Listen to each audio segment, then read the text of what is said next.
David Kessler has been the commissioner of the FDA, the dean of Yale Law School, and a guy in charge of making sure your COVID vaccine got into your arm. His new book is Diet, Drugs, and Dopamine, in which he argues that the food most Americans eat is less nourishing than it is narcotic. It is a substance designed to hijack your brain's reward system and make moderation a biological impossibility, which brings us to GLP-1 drugs and why junk food works like a slot machine or maybe like TikTok. Dr. Kessler, welcome to The Gist. Thanks for having me. So I did not read, but I read of your book before this, Fast Carbs, Slow Carbs, The Simple Truth About Food, Weight, and Disease, that was written about 5 years ago. Looking back, is that book a little like a polio doctor writing about hot springs before the Jonas Salk vaccine? Yeah, I wrote that book, the publication date, I think it was March 2020. The book came out, and I went into federal service the next day. So the book stands, and I think really focused on this rapidly absorbable glucose in our metabolism. Didn't focus on weight. Didn't focus as much on our health as diet, drugs, and dopamine. But was sort of essential for me to be able to do this book. Right. Because there was a lot about dopamine. There was a lot about craving, and you broke it down why it's so hard to break that cycle. Now that we have these drugs to break the cycle, that's not the end all be all. So it's not really a vaccine like polio where you just have to take it on a sugar cube once. But how much of a game changer are these drugs, do you think? I think they're a major game changer. They change the landscape of weight, that mystery of weight. They show it's not willpower. They show it's biology.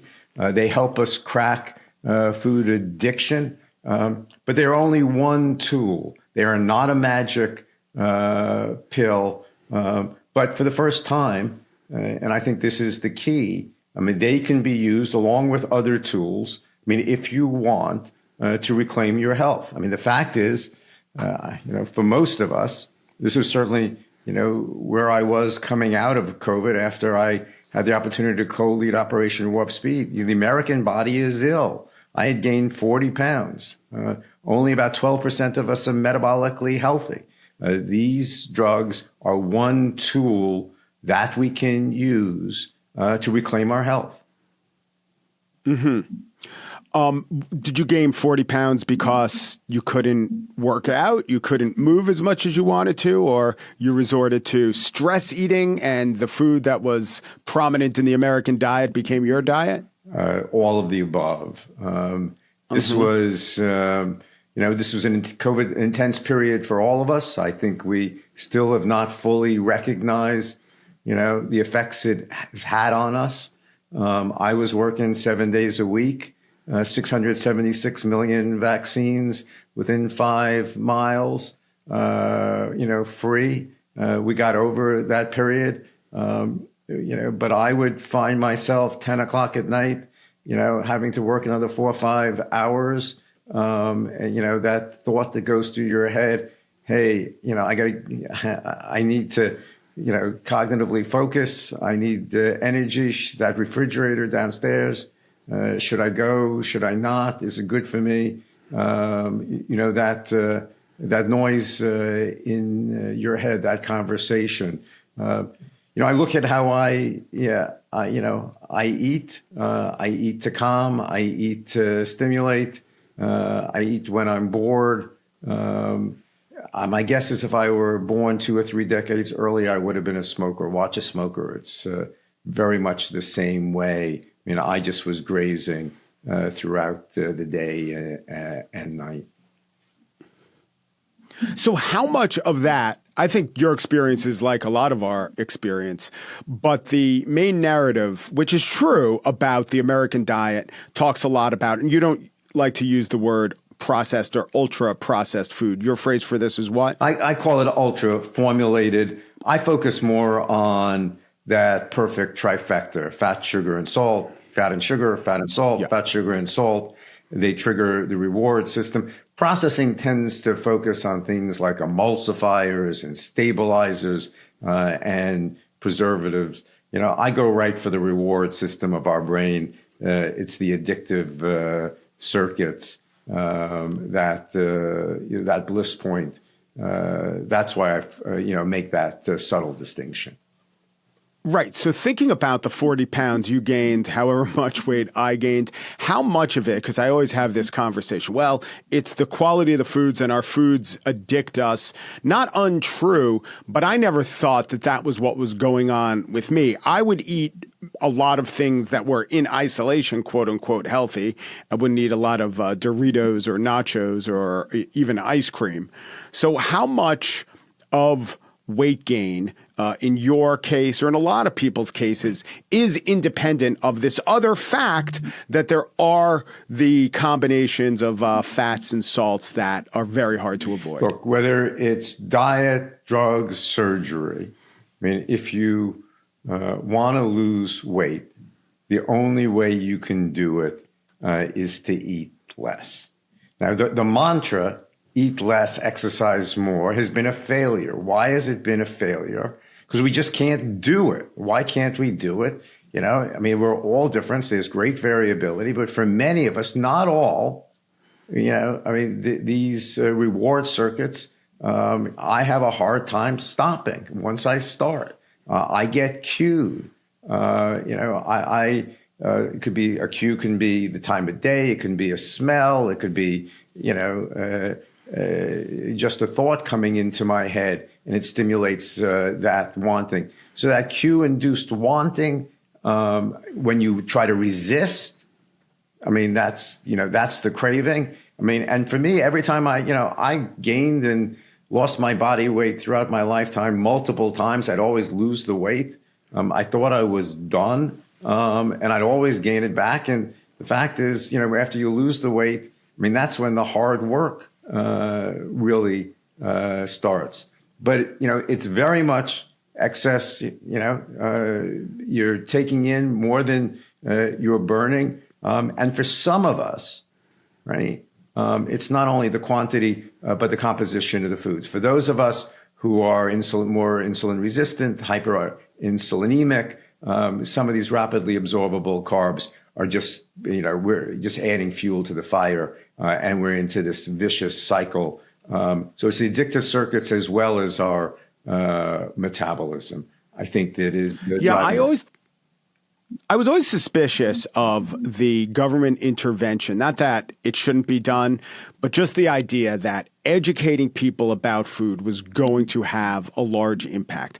I always saw that as people who themselves thought they were educated, thought that even if they were overweight and needed to eat less, thought that there are our whole population that just didn't understand the basics of nutrition. And if they understood the basics, things would change. And that's where my suspicion was. Sure. I thought that this was always such a tiny, tiny part of it. It was just the easiest thing to do. The easiest thing to do, we have pretty good information, right? Printing up the pamphlets and having a slogan, that's kind of easy to do. Having those pamphlets and slogans actually change behavior, I always thought was so much harder than the people who are advocating these interventions. But what's that pull of food?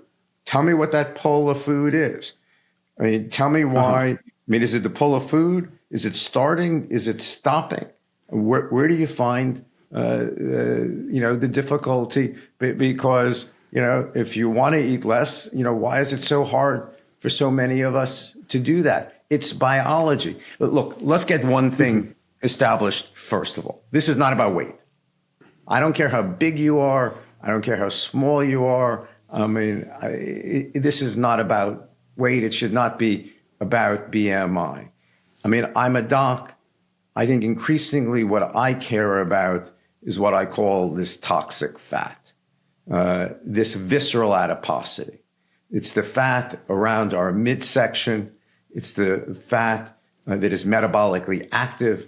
It's the fat that gets into our liver, that spews out more fatty acids and inflammatory molecules, fat that gets into our pancreas, and into our heart. This is the basis of a vast majority of cardiac, kidney, renal disease, as well as metabolic diseases, prediabetes, diabetes, several forms of cancer, possibly neurodegenerative. The issue is this visceral adiposity, this toxic fat. That's what I care about. And, that beer belly, that was part of the American, culture. Us guys, it was celebrated, right? We'd be strong. A little bit, maybe. It was joked about. It was countenanced, let's say. It was right. It's not cool. It's killing us. It's that visceral adiposity, right? And the only way to reduce that visceral adiposity, right, is to be in an energy deficit situation, right? You got to be taking in less energy than you're burning. There's no way to get around that. But it's that toxic fat that, to me, is number one. It's as big as tobacco. Mm-hmm. Yeah, and a very hard thing about being in the energy deficit is what does your body want to do when you are in an energy deficit? And what are those circuits? Those are both the metabolic circuits. There's metabolic adaptation, but there's also, I would say, those reward circuits. So when you try to deprive yourself, that's where those thoughts of wanting, that craving that we all experience. Look, I think we have to redefine, when I use the word addiction, right? Addiction, this is not something for the weak or the downtrodden. I'm just saying these circuits are part of all of us. You go back thousands of years, into an environment of scarcity. Those of us who survived, would have those whose neural circuits focused on the most energy dense foods in our environment. They gated our attention. If you're a bird, and you need to find that food, your attention would be captured because we are wired to focus on the most salient stimuli in our environment. It's different for all of us. Switch that environment to an environment of abundance. Put fat, sugar, and salt on every corner. Make it available 24/7. Make it socially acceptable to eat anytime. Many of us, not all of us, we're living in a food circus. Yeah. So is that what the GLP-1 drugs do? They interrupt. Well, you tell me, what are they actually interrupting? The noise, the craving, the narration within your head? What? All of that. But how do they do that? Right? So you have the reward circuits are very powerful, right? And again, everyone's going to be different and they're going to have different effects on everyone. I don't think the companies have fully leveled with everyone. On what the mechanism, and some of this is still being worked out. But the drugs work, a scientific phrase here, they delay gastric emptying. Basically, they just keep food in your stomach longer, right? The food, your intestines don't move along that food, as quickly once you're on these drugs. So food stays in your stomach longer. You and I have experienced this, right? You have the flu. Right. And when you have the flu, food stays in your stomach longer. We've all lost our appetite, when we become ill. You ever have food poisoning? And that food just builds up and it's just not moving out of your stomach. The last thing you want to do is to put anything in. What's strong enough to overcome the reward circuits? What's strong enough to overcome these addictive circuits? There are a set of circuits that are called the aversive circuits, right? And what basically happened, these drugs are triggering those and they counterbalance, they tamp down the addictive circuits. So you don't have this food noise. Now, that only works when you're on the drugs, right? Go off the drugs and those circuits are still there. Go back into your environment. It may take a little while. I mean, the great thing about these drugs, right, is that certainly for me, and I can, you have this cascade, this spectrum, when you're satisfied, you eat, when you're full, you eat, and then this Thanksgiving fullness. And then, and now I could push you. Characterized by this sound. Oh. Yeah.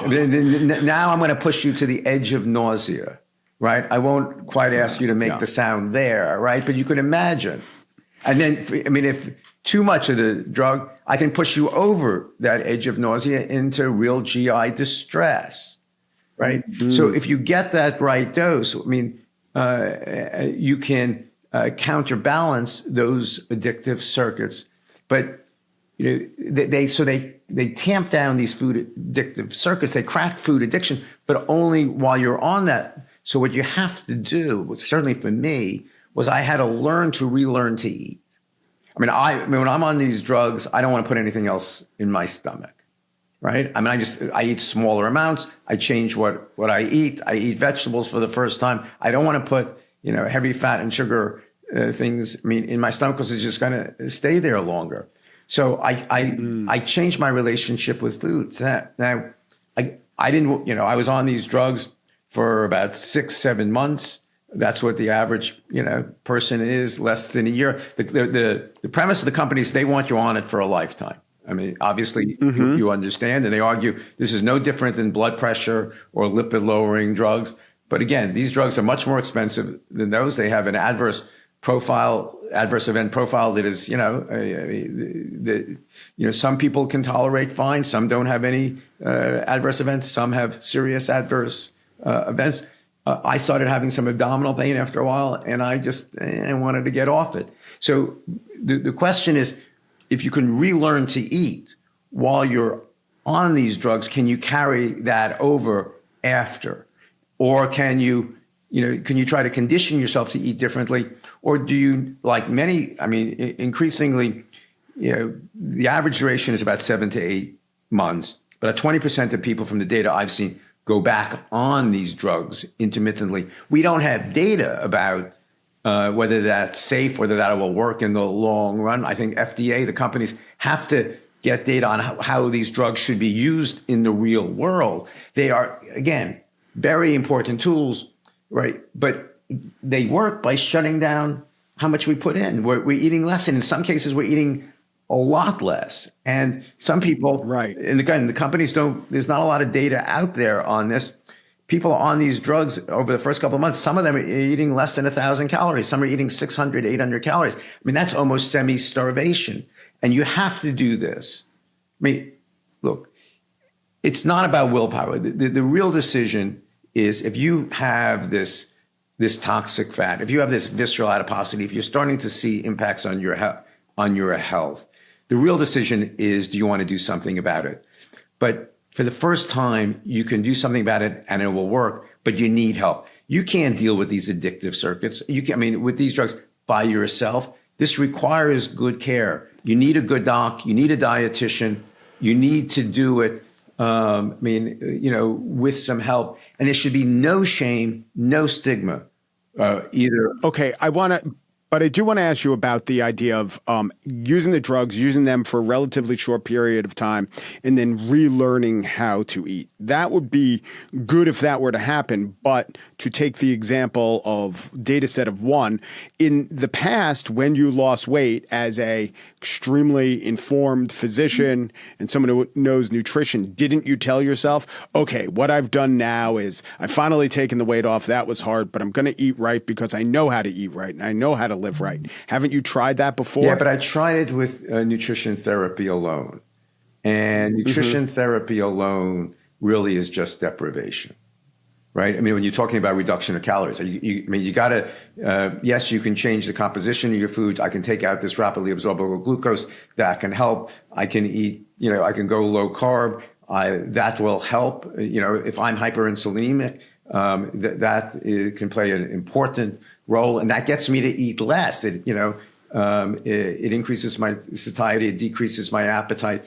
But the thing about nutrition therapy is those countervailing forces are not are unmitigated when you're on the just nutrition therapy. At least when you're on these drugs, I mean, you have help calming down that Yes. those circuits that are screaming out, "Feed me more, feed me more."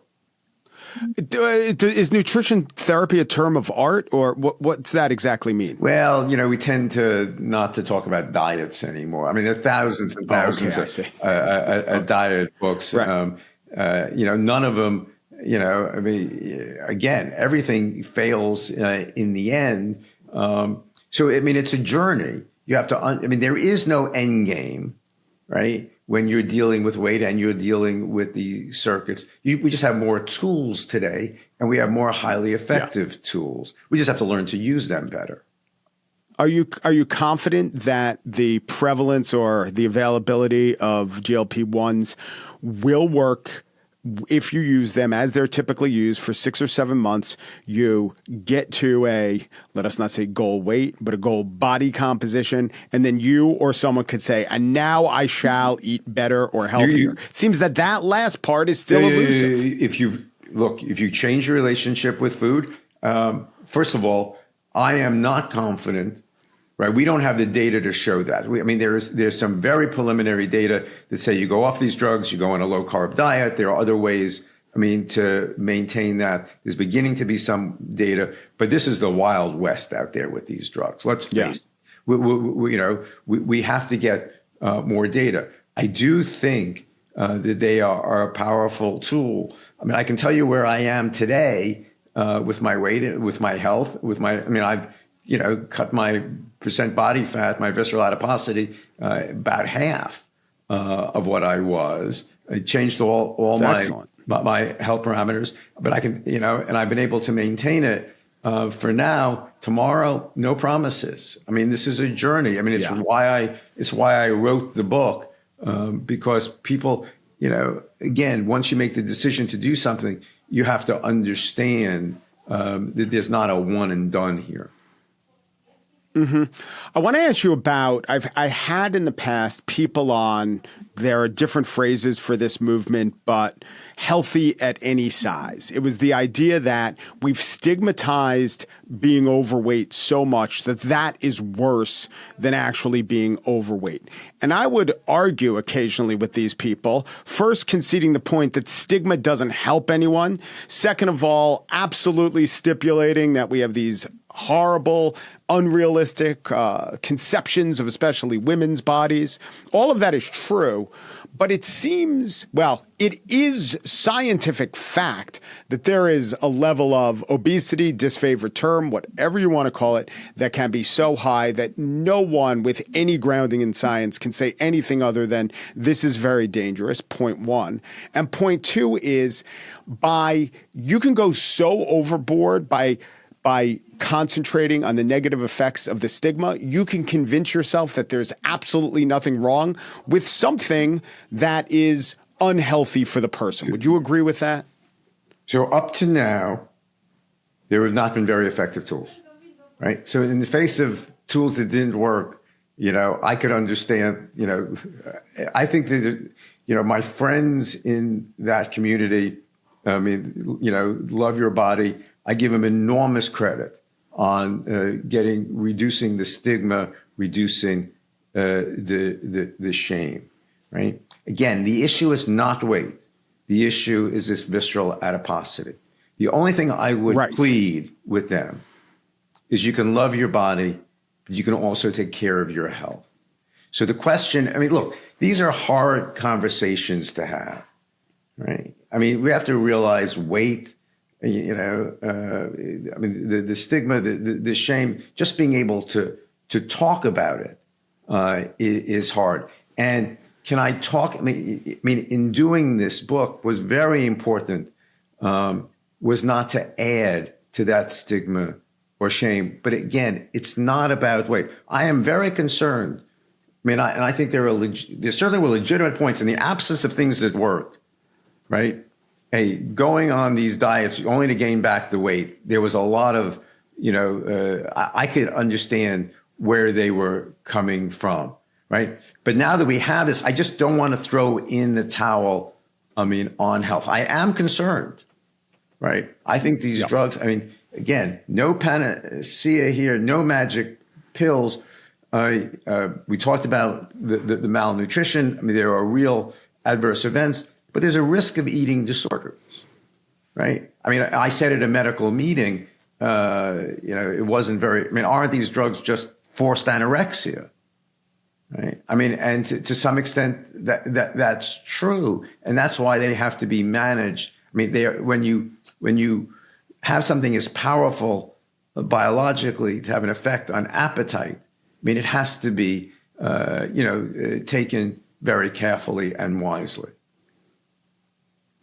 So I want to ask you a lot of things. Let me ask you this first. And what about the effects of disrupting compulsions in terms of gambling, in terms of, we've heard some drug use. So the two-part question is, does the fact that this has shown up to some degree, please tell me the degree, indicate how the GLP-1s are working? And what does it mean for this entire field of anything addiction or that which we are compelled to do that is against our best interest? Same circuits at play. We're all wired to focus on the most salient stimuli. We all get captured by, anything that can change how we feel, anything that's psychoactive, right? Now, what you get captured by and what I get captured by, may be very different, right? But these are the addictive circuits at play. Look, the data are out on these other, behavioral addictions, whether the GLP-1 drugs will work. There's some preliminary evidence, but again, if these drugs are working primarily by, in the gut, and you don't want to add more food, and there's a conditioned learning, and I'm trying to avoid add food, does that kind of carry over to alcohol, or shopping? Or my sense is they're certainly working on the gut, but they're also maybe working on certain of the brain circuits. When scientists gave the predecessor molecules, these early GLP-1 drugs to laboratory animals, again, these were at different doses, the animals didn't move.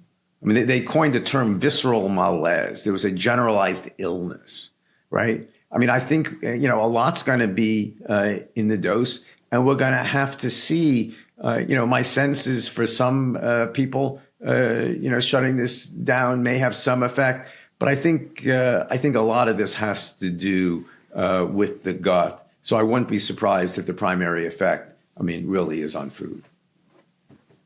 Okay, I want to ask you about your time as co-COVID czar and obesity. There were some studies that said that obesity was just as dangerous as advanced age, maybe not 85 plus, but just as correlative to death from COVID as being older than 65. And the messaging, but I also think, and this is importantly, the definition of what was the most responsible and efficacious way to get vaccines out did not take that into effect. Was it just too much of a fear of stigmatization, or were there other considerations where vaccines weren't being prioritized for, say, the very overweight, when maybe it would have done more than prioritizing them for people who are 69 years old? Yeah. So, a lot to talk about in your question. Did you lose anyone close? In the pandemic, I lost a colleague, right? Very early on. I was advising, the then, president-elect, the then vice president who became president-elect. I didn't come in to co-lead Warp Speed until January 2021. I have a lot of, great, that team that was in place was terrific, and, we continued that work. But my friend and colleague who died in the first 30 days, I go back and, he was obese. There was just a great deal of insulin resistance, right? There was this toxic fat. None of us knew this, right? None of us understood this, the real inflammatory cascade that would occur. You are right. Again, it's not weight. It was this, my guess is it was this visceral adiposity, this inflammatory soup that our organs bathe in. You have the kind of respiratory, this overwhelming respiratory infection. You add this inflammatory soup to it, and that's why he died. Did I have any understanding? Right. Not because they were overweight. Like, to be very clear, because they were some combination of, and these are all comorbidities, insulin resistant, and have the visceral fat. They're not comorbidities. Let's understand. These are not comorbidities. This is the result of a disease process that occurs with this pathological sick fat. They are part of that progression. It's lifelong. Visceral fat, insulin resistance, chronic inflammation. Right. And it starts from that. Again, it's not just that these diseases just happen to coincide. These diseases are the natural progression. I mean, and understand, docs, cardiologists, nephrologists, neurologists, we're just waking up to this fact, right? There really is a unified underlying basis. I mean, it's almost as if we're recognizing, a new disease. I mean, it's been there all along, but it's this adipometabolic cardiorenal disease that is all tied together, that is really resulting in the chronic disease in this country. Much of it. Right.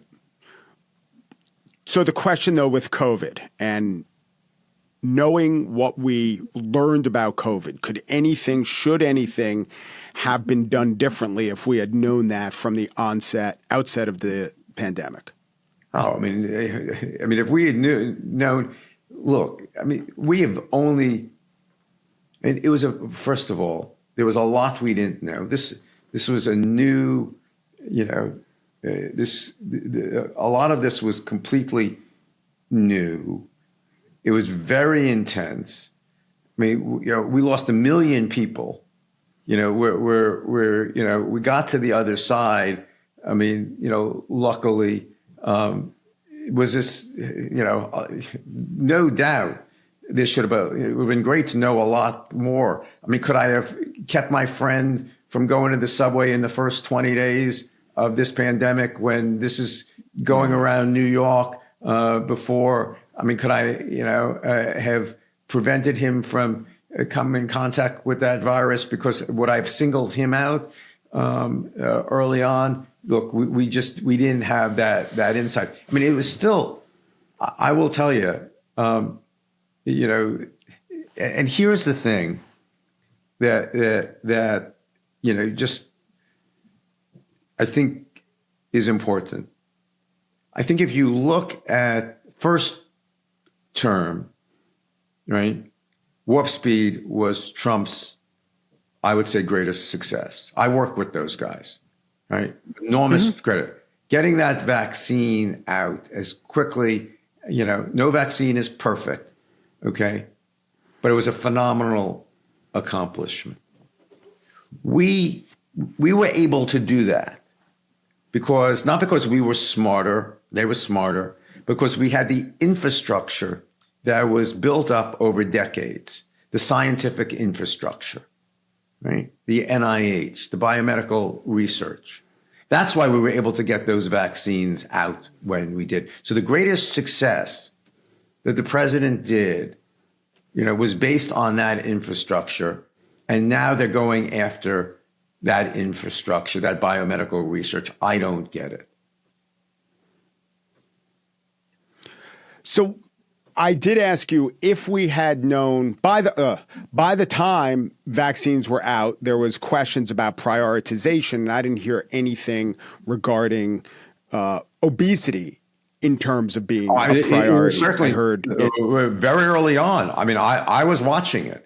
I mean, the scientific. I mean, I think there is no doubt that we saw early on that was a risk factor. I mean, we can go back and see by what month that was being reported. Look, we always knew that weight wasn't good for us, right? Obesity wasn't good for us, right?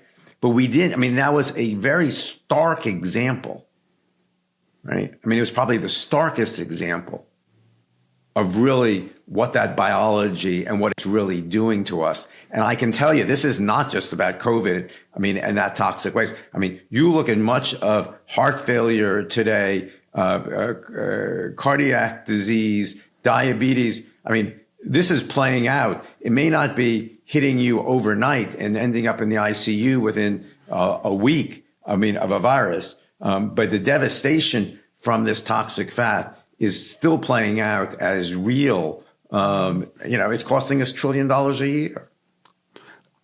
Clearly, but my question is, when the prioritization of vaccines were being decided, what am I wrong? Obesity wasn't part of the calculation, was it? We certainly, I mean, I have to go back. It was certainly one of the risk factors that was identified early on, right? I don't know exactly the month that it was identified. Now I want to ask you about the MAHA report, which is chaired by RFK Jr. And it's essentially 4 prongs. Their conclusion that the breakdown of what is causing the childhood chronic disease situation in the United States is ultra-processed foods, environmental chemicals, lack of physical activity and chronic stress, and over-medicalization. Do you agree with those as being the 4 main factors of a childhood chronic disease epidemic in the U.S.? My concern about that, I think it was written, it's a little bit, it was the kitchen sink, right? Mm-hmm. So I had the privilege of doing the investigation into tobacco, right? Probably the great public health success, I mean, of our lifetimes, over 75 years. We were highly focused on smoking. I think RFK Jr. certainly has tapped into, I mean, this is about, call it ultra-processed, ultra-formulated foods. No doubt that is, the real culprit in this toxic visceral fat. No doubt, I mean, it's affecting kids. No doubt that chronic disease is something that is very much, I mean, on our minds. I don't think, I mean, they're focused on food dyes, on seed oils. I mean, however laudable that is, right? I think if you put everything on your list, right? I mean, if it were up to me, I'd be much more focused. I'd be razor focused on what this visceral adiposity is doing, as you said. What it did to us in COVID, this inflammatory milieu, and I would make sure people had the tools from an early age to be able to combat it. I don't think there is. I think they've identified the problem, but I don't think the focus is fully there. The MAHA movement has captured the imagination of a lot of people who weren't that into politics. It is a combination of things that you and those most identify with your part of the public health community have been saying for a long time. So to the extent that people are aware of the kind of foods that we eat, that's good. Yep. And then you even said, however laudable food dyes, seed oil, I take it to mean you think that there's some benefit to that. Sure. Then he has his whole over-medicalization. How do you look at it? That on net, is it good that we're talking about it in this way? Yeah, I mean, look, the one thing I learned about Washington, my experience, just an N of one, is you have to get some. When you're going to do these things, you got to get it right, and you got to get it exactly right the first time, right? And I think that they just got to focus and figure out what they're going to tackle and how they're going to do it. You can't do this by press conference. I mean, look, some of this, is bully pulpit, right? But I mean, governing is hard work. We had when we went after tobacco. I mean, we were very focused on nicotine, on reducing access to nicotine. I mean, that took, 75 years. We don't have time, that kind of time to wait here. I just think I think they've thrown a lot of things in this. You can choose which one you want to go after, but any one is going to take full effort and a great deal of focus. And I don't see that focus right now, or really knowing how to do it. Right? It's great to talk about it, but being able to. We've been dealing with these ultra-formulated, highly processed foods for a couple of decades. The reason I wrote the book, was I don't think we can wait, 20, 30 years to change the food environment. I think we got to protect ourselves.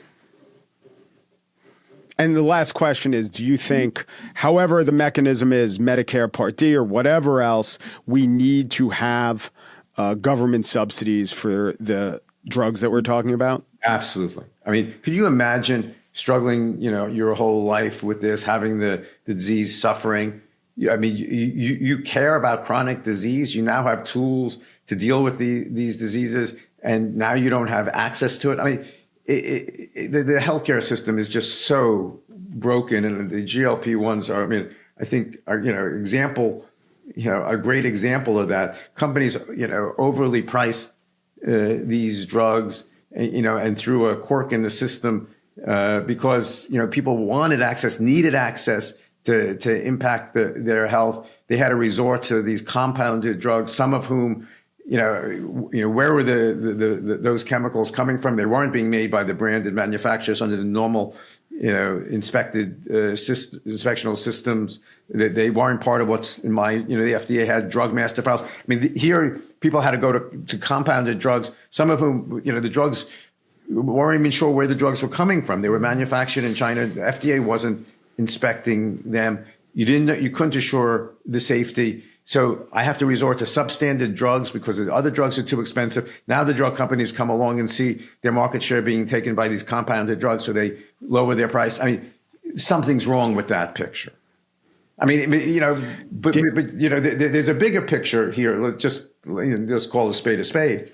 The fact is, you have one industry making billions of dollars, that makes us sick. You have another industry making profits to reverse what that first industry does. If you were somebody from a different planet and came and saw that problem, you would say, hey, go fix that underlying problem, which are these, energy dense, highly palatable, ultra formulated, ultra processed foods.